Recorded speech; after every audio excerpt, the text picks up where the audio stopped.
हर घर की कहानी। बेटा चल छत पर चले, कल तो तेरी शादी है। आज हम माँ बेटी पूरी रात बातें करेंगे। चल तेरे सिर की मालिश कर दूं, तुझे अपनी गोद में सुलाऊं। कहते कहते आशा जी की आंखें बरस पड़ती हैं। विशाखा उनकी आंखों पहुँचते हुए कहती है, ऐसे मत रो माँ, मैं कौन सा विदेश जा रही हूँ। 2 घंटे लगते हैं आगरा से मथुरा आने में, जब चाहूंगी तब आ जाऊंगी। विदा हो जाती है विशाखा की माँ की ढेर सारी सीख लिए, मन में छोटे भाई बहनों का प्यार लिए, पापा का आशीर्वाद लिए, दादा दादी चाचा चाची मामा मामी बुआ फूफा मौसा मौसी सबकी ढेर सारी यादों के साथ। जल्दी आना बिटिया, आती रहना बिटिया। अपने हाथ हिलाते हुए सबके चेहरे धुंधले हो गए थे विशाखा के आंसुओं से। संग बैठे आकाश उसे चुप कराते हुए कहते, सोच लो पढ़ाई करने बाहर जा रही हो, जब मन करे चली आना। शादी के 1 साल बाद ही विशाखा के दादाजी की मृत्यु हो गई।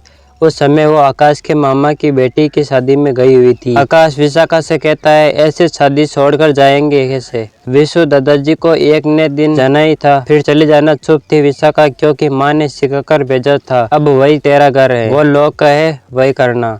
6 महीने पहले आनंद भैया यानी मामा के बेटे की शादी में भी नहीं जा पाई थी, क्योंकि सासू माँ बीमार थी। अब विशाखा एक बेटी की माँ बन चुकी थी। जब उसका 5वां महीना चल रहा था, तभी चाची की बिटिया की शादी पड़ी थी। सासू माँ ने कहा, दिया ऐसी हालत में कहाँ जाओगी। वो सोचती है, कैसी हालत, सुबह से लेकर शाम तक सब काम करती है। ठीक तो हूँ। इस बार उसका मन था, इसलिए उसने आकाश से कहा, मम्मी जी से बात करे और उसे शादी में लेकर चले। चाची का भी फोन आया था आकाश के पास, तो उन्होंने कह दिया, आप लोग जिद करेंगे तो मैं ले आऊंगा, लेकिन कुछ गड़बड़ हुई तो जिम्मेदारी आपकी होगी। फिर तो माँ ने ही मना कर दिया, रहने दे बेटा, कुछ भी हुआ तो तेरे ससुराल वाले बहुत नाराज हो जाएंगे।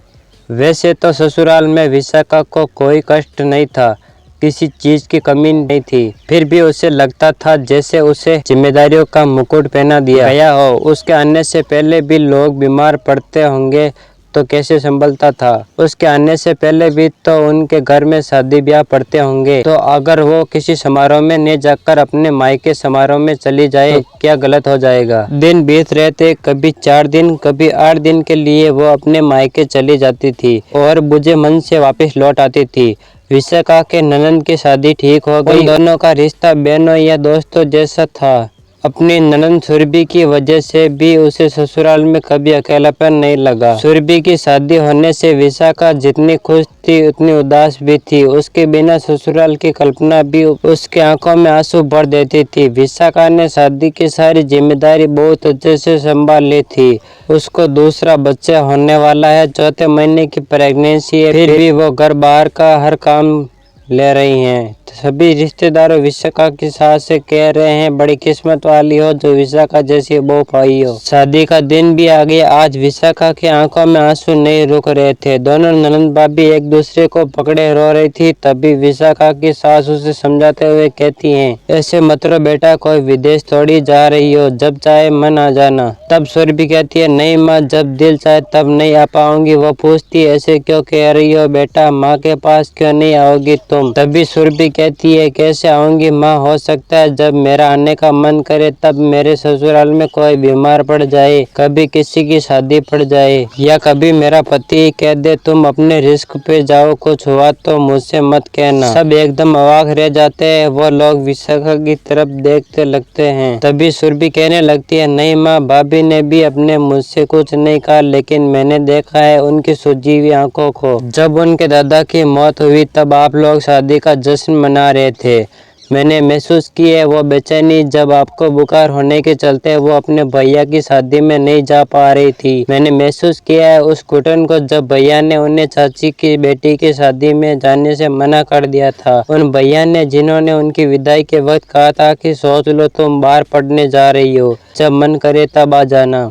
आपको नहीं पता भैया आपकी भाभी का कितना विश्वास तोड़ा है। कल को मेरे ससुराल वाले भी मुझे छोटे भैया की शादी में न आने दे तो सोचा है कभी आपने।